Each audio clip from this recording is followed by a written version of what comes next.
I know you've tried all the restrictive diets, and I know you're still stuck in that binge cycle, constantly thinking about how to lose weight and also about food. And when you do lose some weight, it always comes back, right? Yes. I know how it feels because I've been there and I've done all of that. I've been in the modeling industry for over 12 years and I was stuck in a cycle of either starving myself or overeating and then punishing myself and running on a treadmill until I literally could not feel my legs. And yet, none of those diets or restrictions really work long term. And after so much trial and error and so much struggle, one day something changed and I've never gone back to that cycle. In this video today, I want to share 5 tips that helped me lose weight without obsession, without hating my body, and without trying so hard. Number 1, and probably one of the most important ones, is to drop shame and guilt, because you probably don't even realize how much shame, guilt, and negative self-talk you experience on a daily basis. For me, it started pretty early. I was like 13 or 14, just getting into modeling. And my mother agency started introducing me to all the big international agencies, and one of the first ones was a top agency in Paris. And oh my gosh, I will never forget that lady who I went to see. This petite French woman who was doing the casting looked me up and down and said one thing: jelly fat.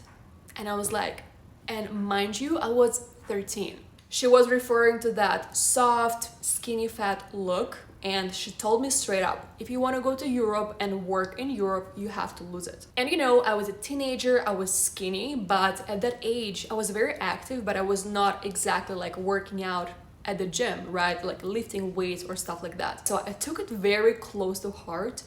And that's pretty much when my unhealthy relationship with food, the roller coaster with all the diets and body hate started. I started skipping meals, running 18, 20 kilometers a day.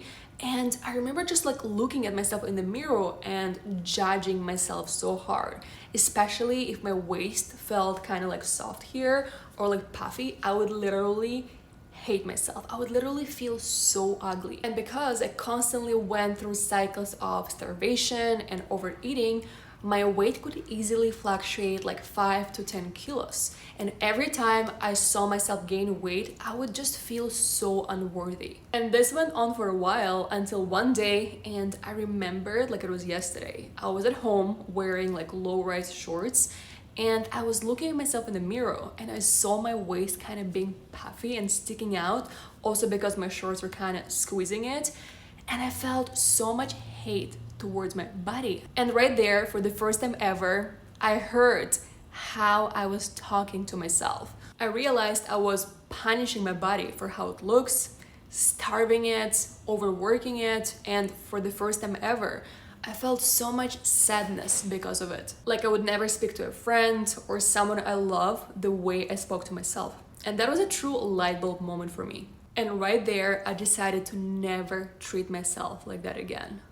I looked at myself in the mirror and I said, you're so beautiful no matter what. I'm gonna nourish you. We're gonna go and move our body, not because you are bad, but because you deserve so much better. And ever since that mindset shift from self-hatred to self-love, my relationship with food, my body, my weight began to change. Number 2 is about counting calories and weighing yourself and weighing food. And I personally think that counting calories and weighing yourself every day can be a little bit toxic, and I say that as someone who used to do all of it every day. But now I eat intuitively, and honestly, like counting calories never really worked for me because I would obsess over the numbers, I would get stressed because of it, and I would want to eat even more.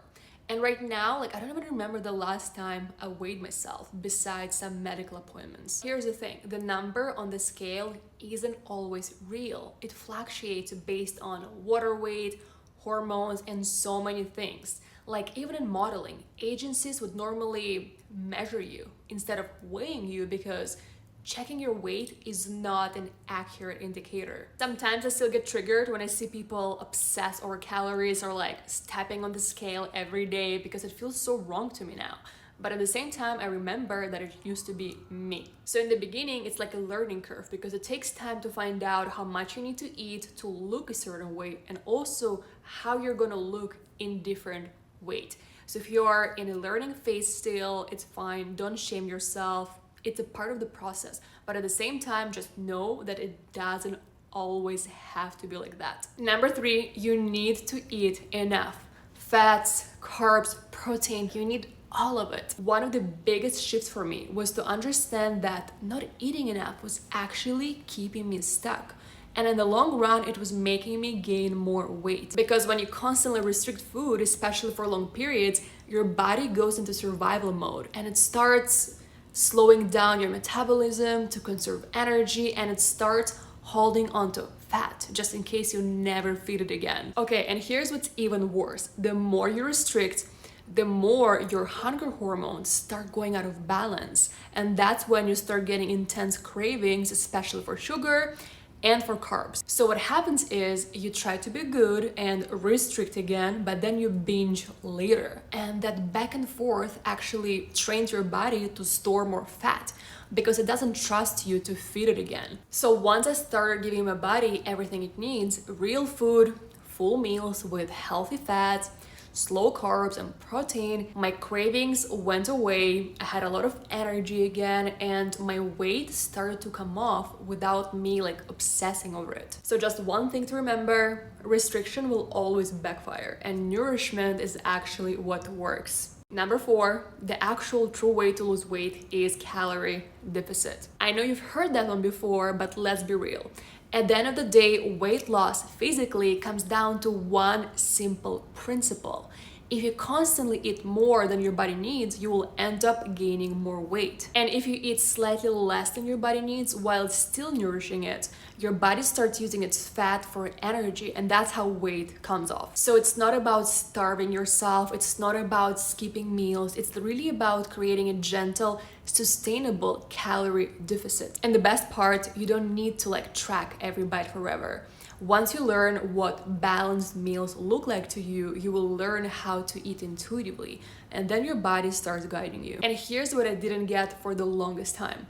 I used to think it's all about willpower, but in reality, most of us overeat because of emotional reasons like loneliness, stress, boredom, feeling out of control. So yes, the science says calorie deficit equals fat loss. But the real life challenge is understanding what triggers you to eat beyond your body's needs and then healing that. That's why mindset, emotional health, and self-compassion are a huge part of the journey.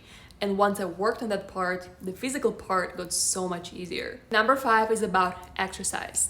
For a long time, I thought that I had to do hours of cardio to lose weight.